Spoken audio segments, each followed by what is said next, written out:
आज मैं आपको तुलसी के विवाह की कथा सुना रही हूँ, तो सुनना।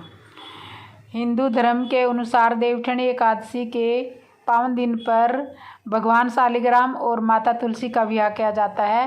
यही कथा मैं आपको सुना रही हूँ। प्राचीन काल में जलंधर नामक राक्षस ने चारों तरफ उत्पात मचा रखा था। वह बड़ा वीर तथा पराक्रमी था। उसकी वीरता का रहस्य था उसकी पत्नी वृंदा का अपवित्रता धर्म। उसी के प्रभाव से वह विजयी बना हुआ था। जलंधर के उपद्रवों से परेशान होकर देवगण भगवान विष्णु के पास आ गए और रक्षा की गुहार लगाई। उनकी प्रार्थना सुनकर भगवान विष्णु ने वृंदा का पवित्रता धर्म भंग करने का निश्चय किया। उन्होंने जलंधर का रूप धरकर छल से वृंदा को स्पर्श किया।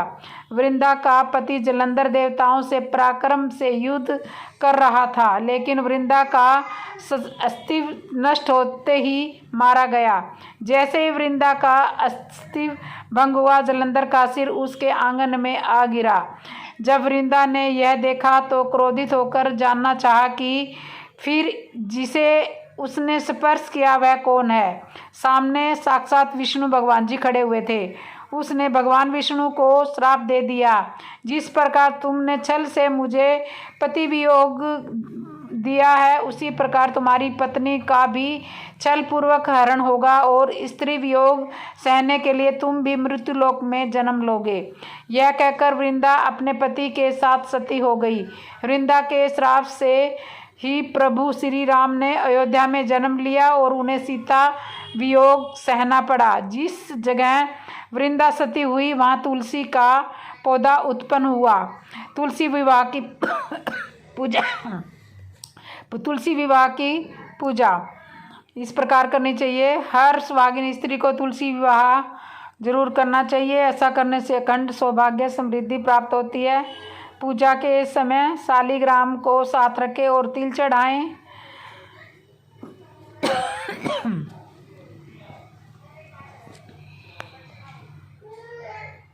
आज मैं आपको तुलसी के विवाह की कथा सुना रही हूँ, तो सुनना।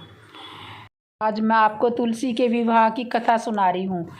एक समय एक कुटुंब में ननंद और भाभी साथ साथ रहती थी। ननंद का विवाह अभी नहीं हुआ था। वह तुलसी के पौधे की बहुत सेवा करती थी, लेकिन उसकी भाभी को यह सब बिल्कुल भी अच्छा नहीं लगता था।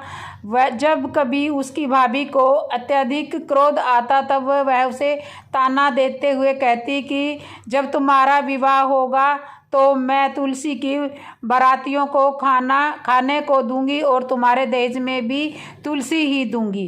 कुछ समय बीत गए पर ननंद का विवाह पक्का हुआ।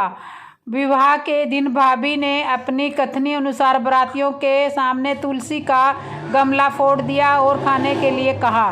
तुलसी की कृपा से वह फूटा हुआ गमला अनेकों स्वादिष्ट पकवानों में बदल गया। भाभी ने गहनों के नाम पर तुलसी की बजरी के बने गहने बनवा दिए। वह सब भी सुंदर सोने जवाहरात में बदल गए। भाभी ने वस्त्रों के स्थान पर तुलसी का जनेऊ रख दिया। वह रेशमी तथा सुंदर वस्त्रों में बदल गया। ननंद की ससुराल में उसके दहेज में बहुत प्रशंसा की गई। यह बात भाभी के कानों तक पहुंची तो उसे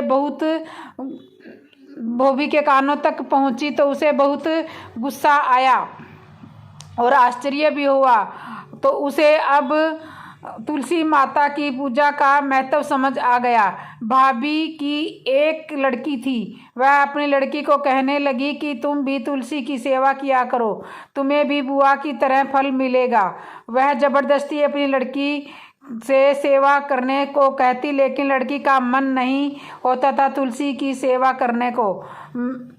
लड़की के बड़ी होने पर उसके विवाह का समय आ गया। तब भाभी सोचती है कि जैसा व्यवहार मैंने अपनी ननद के साथ किया था वैसा ही मैं अपनी लड़की के साथ में भी करूंगी।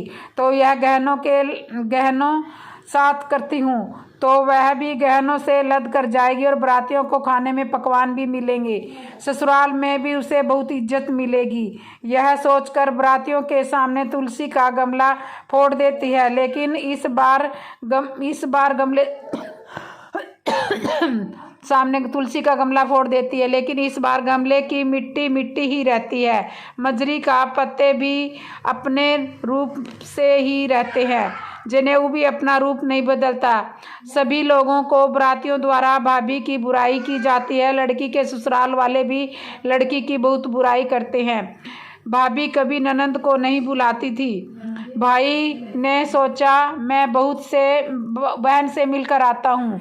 उसने अपनी बहन से कहा और कुछ उपहार बहन के पास ले जाने की बात कही। भाभी ने थैले में जवार भरकर कहा कि और कुछ नहीं है, तुम यही ले जाओ। वह मन में बहुत दुखी हुआ और बहन के पास चल दिया। वह सोचता है कि कोई भाई अपने बहन के घर कैसे ले जा सकता है। यह सोचकर वह एक गौशाला के पास रुका और ज्वार का थैला गाय के सामने पटक दिया। तभी गाय पालने वाले ने कहा कि आप गाय के सामने हीरे मोती और सोने क्यों डाल रहे हो। भाई ने सारी बात उसे बताई और धन लेकर खुशी से अपनी बहन के घर की ओर चल। तुलसी विवाह कथा। प्राचीन काल में जलंधर नाम का एक राक्षस ने चारों तरफ बहुत ही उत्पात मचा रखा था। वह बड़ा ही वीर और पराक्रमी था। उसकी वीरता का रहस्य था उसकी पत्नी वृंदा का पवित्रता धर्म। उसी के प्रभाव से वह सर्वजयी बना हुआ था। जलंधर के उपद्रवी से परेशान होकर देवतागण भगवान विष्णु के पास गए और उनसे रक्षा की गुहार लगाई। उनकी प्रार्थना सुनकर भगवान विष्णु ने उनकी वृंदा का पवित्रता धर्म भंग करने का प्रणय कर लिया। उधर उसका पति जलंधर को देवताओं ने युद्ध कर रखा था। वृंदा का अस्तित्व नष्ट होते ही मारा गया। जब वृंदा को इस बात का पता चला तो वह क्रोधित होकर उसने भगवान विष्णु को श्राप दे दिया कि जिस प्रकार तुमने छल से मुझे पति वियोग किया है, उसी प्रकार तुम भी अपनी पत्नी का छलपूर्वक हरण होने पर स्त्री वियोग सहने के लिए मृत्यु लोक में जन्म लोगे। यह कहकर वृंदा अपने पति के साथ सती हो गई। जिस जगह वह सती हुई वहाँ पर तुलसी का पौधा उत्पन्न हुआ। एक अन्य प्रसंग के अनुसार वृंदा ने विष्णु जी को यह श्राप दिया था कि तुमने मेरा अस्तित्व भंग किया है, अतः तुम पत्थर के बनोगे। तो विष्णु बोले, हे वृंदा, यह तुम्हारे अस्तित्व का ही फल है कि तुम तुलसी बनकर मेरे साथ ही रहोगी।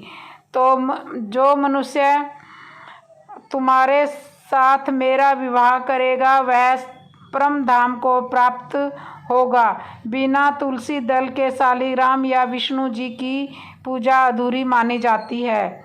और तुलसी का विवाह भगवान विष्णु और महालक्ष्मी के विवाह का प्रतीक भी माना गया है।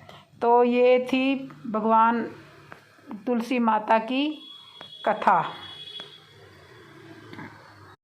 तुलसी विवाह कथा। प्राचीन काल में जलंधर नाम का एक राक्षस ने चारों तरफ बहुत ही उत्पात मचा रखा था। वह बड़ा ही वीर और पराक्रमी था। उसकी वीरता का रहस्य था उसकी पत्नी वृंदा का पवित्रता धर्म। उसी के प्रभाव से वह सर्वजयी बना हुआ था। जलंधर के उपद्रवी से परेशान होकर देवतागण भगवान विष्णु के पास गए और उनसे रक्षा की गुहार लगाई। उनकी प्रार्थना सुनकर भगवान विष्णु ने उनकी वृंदा का पवित्रता धर्म भंग करने का प्रणय कर लिया।